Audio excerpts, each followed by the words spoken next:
ओम श्री शाम शिवाय नमः। ओम श्री गणेशाय नमः। श्री शिव महापुराण महात्म्य अथ प्रथमोऽध्यायः। शौनक जी के साधन विषय प्रश्न करने पर सूत जी का उन्हें शिव महापुराण की महिमा सुनाना।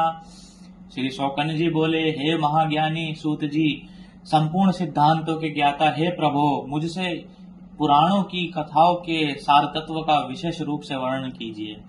सदाचार, भगवत भक्ति और विवेक की वृद्धि कैसे होती है तथा साधु पुरुष किस प्रकार अपने काम, क्रोध आदि मानसिक विकारों का निवारण करते हैं। इस घोर कलयुग में जीव प्रायः असुर स्वभाव के हो गए हैं। उस जीव समुदाय को शुद्ध दैवी संपत्ति से युक्त बनाने के लिए सर्वश्रेष्ठ उपाय क्या है?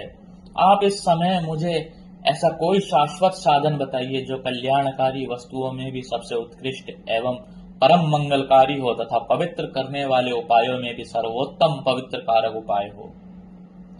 तात, वह साधन ऐसा हो जिसके अनुष्ठान से शीघ्र ही अंतःकरण की विशेष शुद्धि हो जाए तथा उससे निर्मल चित्त वाले पुरुष को सदा के लिए शिव की प्राप्ति हो जाए। सूत जी बोले, मुनि श्रेष्ठ शौनक, आप धन्य हैं। आपके हृदय में पुराण कथा सुनने के प्रति विशेष प्रेम एवं लालसा है।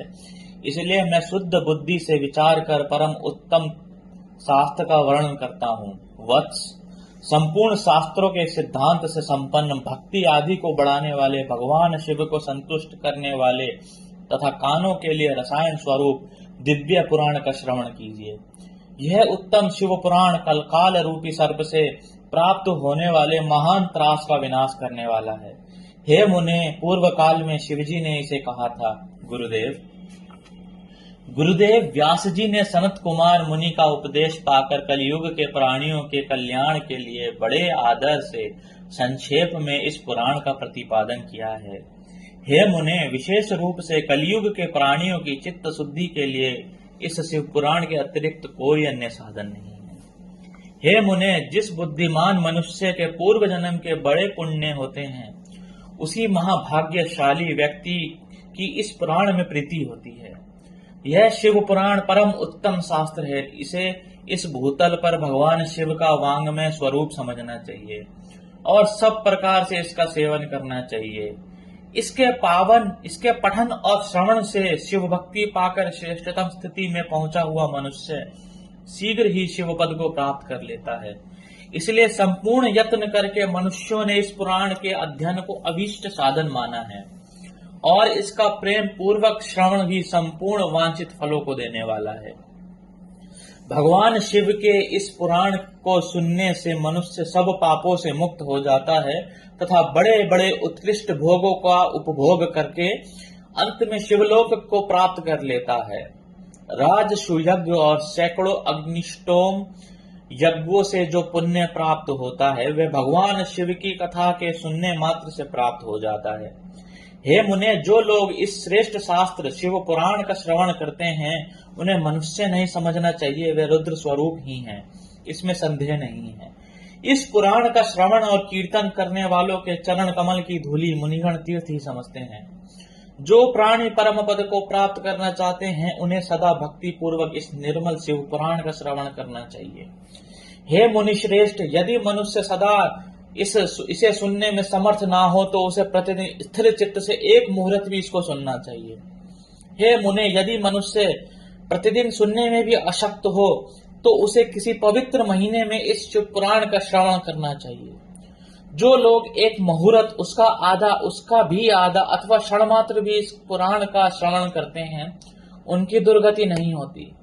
हे मुनीश्वर, जो पुरुष इस शिव पुराण की कथा को सुनता है वह सुनने वाला पुरुष कर्म रूपी महावन को जलाकर संसार के पार हो जाता है। हे मुने, सभी दानों और सभी यज्ञों से जो पुण्य मिलता है वह फल भगवान शिव के इस पुराण को सुनने से निश्चल हो जाता है। हे मुने, विशेषकर इस कली काल में तो शिव पुराण के श्रवण के अतिरिक्त मनुष्य के लिए मुक्तिदायक कोई अन्य श्रेष्ठ साधन नहीं है। शिव पुराण का श्रवण और भगवान शंकर के नाम का संकीर्तन दोनों ही मनुष्य को कल्प वृक्ष के समान सम्यक फल देने वाले हैं, इसमें संदेह नहीं है।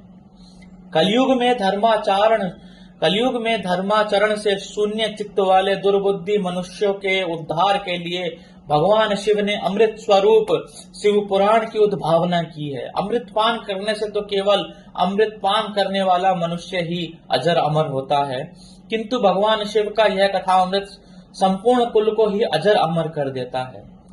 इस शिव पुराण की परम पवित्र कथा इस शिव पुराण की परम पवित्र कथा का विशेष रूप से सदा ही सेवन करना चाहिए, करना ही चाहिए।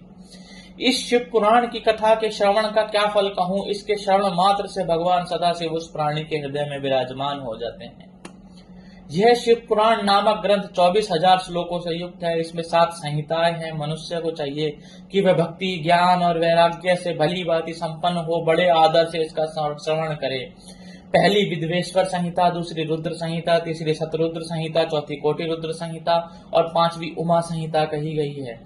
छठी कैलाश संहिता और 7वीं वायवीय संहिता। इस प्रकार इसमें 7 संहिताएं हैं। 7 संहिताओं से युक्त यह एक दिव्य शिव पुराण पर ब्रह्म परमात्मा के समान विराजमान है और सबसे उत्कृष्ट गति प्रदान करने वाला है। जो मनुष्य 7 संहिताओं वाले इस शिव पुराण को आदर पूर्वक पूरा पढ़ता है वह जीवन मुक्त कहा जाता है। हे मुने, जब तक इस उत्तम शिव पुराण को सुनने का सुअवसर नहीं प्राप्त होता तब तक अज्ञानवश प्राणी इस संसार चक्र में भटकता रहता है। भ्रमित कर देने वाले अनेक शास्त्रों तथा पुराणों के श्रवण से क्या लाभ है, जबकि एक शिव पुराण ही मुक्ति प्रदान करने के लिए गर्जन कर रहा है। जिस घर में इस शिव पुराण की कथा होती है वह घर तीर्थ स्वरूप ही है। उसमें निवास करने वालों के पाप यह नष्ट कर देता है। हजारों अश्वमेघ यज्ञ और सैकड़ों वाजपेयी यज्ञ शिव पुराण की 16वीं कला की भी बराबरी नहीं कर सकते। हे मुनि श्रेष्ठ, कोई अधम प्राणी जब तक भक्ति पूर्वक शिव पुराण का श्रवण नहीं करता तभी तक उसे पापी कहा जाता है। गंगा आदि पवित्र नदियां, मुक्तिदायिनी सप्तपुरी तथा गया आदि तीर्थ इस शिव पुराण की समता कभी नहीं कर सकते। जिसे परम गति की कामना हो उसे नित्य शिव पुराण के 1 श्लोक अथवा आधे श्लोक का ही स्वयं भक्ति पूर्वक पाठ करना चाहिए। जो निरंतर अर्थानुसाधन पूर्वक इस शिव पुराण को बांचता है अथवा नित्य प्रेम पूर्वक इसका पाठ मात्र करता है वह पुण्यात्मा है, इसमें संशय नहीं है। जो उत्तम बुद्धि वाला पुरुष अंतकाल में भक्ति पूर्वक इस पुराण को सुनता है उस पर अत्यंत प्रसन्न हुए भगवान महेश्वर उसे अपना पद प्रदान करते हैं, धाम प्रदान करते हैं। जो प्रतिदिन आदर पूर्वक इस शिव पुराण का पूजन करता है वह इस संसार में संपूर्ण भोगों को भोग कर अंत में भगवान शिव के पद को प्राप्त कर लेता है। जो प्रतिदिन आलस्य रहित हो रेशमी वस्त्र आदि के वेष्टन से इस शिव पुराण का सत्कार करता है वह सदा सुखी होता है। यह शिव पुराण निर्मल तथा शैवों का सर्वस्व है। इहलोक और परलोक में सुख चाहने वालों को आदर के साथ प्रयत्न पूर्वक इसका सेवन करना चाहिए। यह निर्मल एवं उत्तम शिव पुराण धर्म, अर्थ, काम और मोक्ष रूप 4 पुरुषार्थों को देने वाला है। अतः सदा प्रेम पूर्वक इसका श्रवण एवं विशेष रूप से पाठ करना चाहिए।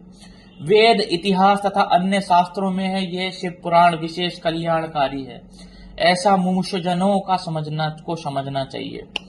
यह शिव पुराण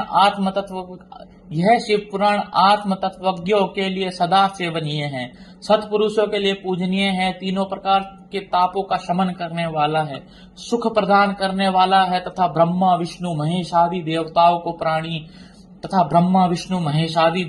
को प्राणों के समान प्रिय है। ऐसे शिव पुराण को मैं प्रसन्न चित्त से सदा वंदन करता हूँ। भगवान शंकर मुझ पर प्रसन्न हो और अपने चरण कमलों की भक्ति मुझे प्रदान करें। इस प्रकार श्री स्कंद महापुराण के अंतर्गत शिव पुराण महात्म्य में उसकी महिमा वर्णन नामक पहला अध्याय पूर्ण हुआ। हरे नमः। ओम नमः शिवाय।